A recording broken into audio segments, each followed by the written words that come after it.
Ciao a tutti!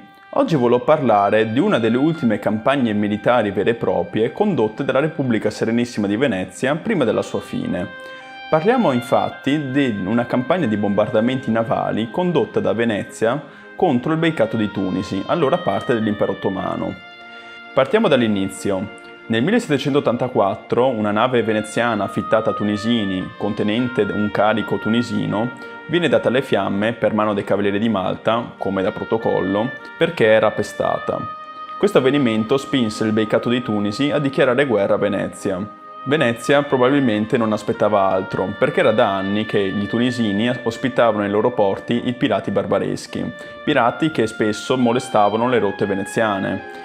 Quindi Venezia, cogliendo l'occasione, il 6 marzo nomina Angelo Emo come capitano della flotta veneziana, capitano da mar. Tra l'altro fu l'ultimo della storia della Serenissima. Il 21 giugno Angelo Emo esce dal porto di Malamocco comandando una flottiglia composta dalla classe Leon Trionfante dotata di 70 cannoni, la nave ammiraglia Fama dotata di 66 cannoni, la fregata Palma da 38 cannoni, uno sciabecco, ovvero una nave di piccola taglia da 22 cannoni e una galeotta, anche questa una nave di piccola taglia, provvista di vele e remi.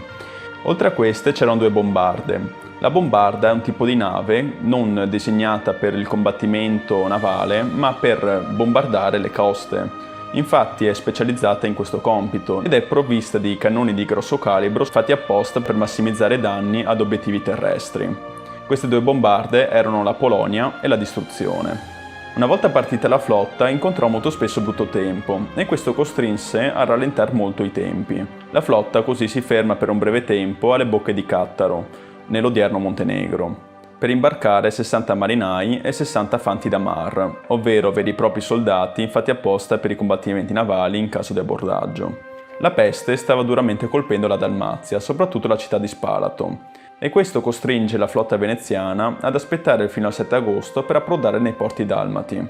A luglio arrivano a Corfù, dove si aggiungono la fregata Concordia da 56 cannoni e un'altra galeotta da 22 cannoni. Il 18 arrivano in Sicilia e il 26 arrivano a Malta, dove si aggiungono 5 vascelli e 5 fregate dell'Ordine degli Ospedalieri di Malta per dar rinforzo, al comando di Giovanni Battista Tommasi. E il 30 agosto raggiungono la Baia di Tunisi. Il 1 settembre la flotta raggiunge Capo Cartagine, a 5 miglia di distanza dalla capitale Tunisi, e per i successivi 3 anni bombarda ripetutamente le città di Sousse, Biserta, Sfax e La Goletta, dove vengono sperimentate da Angelo Emo delle batterie galleggianti con basso pescaggio che consentivano quindi di avvicinarsi molto di più ai porti, massimizzando ancora di più i danni.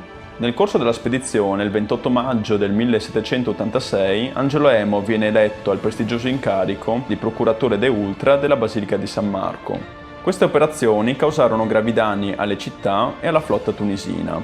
Per dare il colpo di grazia, Angelo Emo richiese al Senato veneziano un corpo di spedizione da 10.000 uomini da far sbarcare e far conquistare Tunisi. Questa richiesta fu però respinta e nell'88 Venezia negozia un trattato di pace col Bey di Tunisi. Il Bey di Tunisi fu costretto a ridurre i dazi per i veneziani dal 7% al 4%, dietro il versamento di 40.000 zecchini. Il trattato non durò molto e già nel 1790 Angelo Emo viene richiamato come ammiraglio per una seconda spedizione. Questa seconda spedizione, come la prima, fece gravi danni, però il Beykato di Tunisi non si arrese. Nonostante i risultati positivi che stavano tutto sommato avendo le operazioni di bombardamento, il Senato preferì, per via di quello che stava succedendo in Francia, firmare un trattato di pace con Tunisi per chiuderla là. Però durante il viaggio di ritorno nel 92 l'ammiraglio Emo si ammala di pleurite e muore improvvisamente a Malta il 3 marzo. Viene seppellito con grandi onori alla chiesa di San Biagio dai marinai che l'avevano sempre stimato.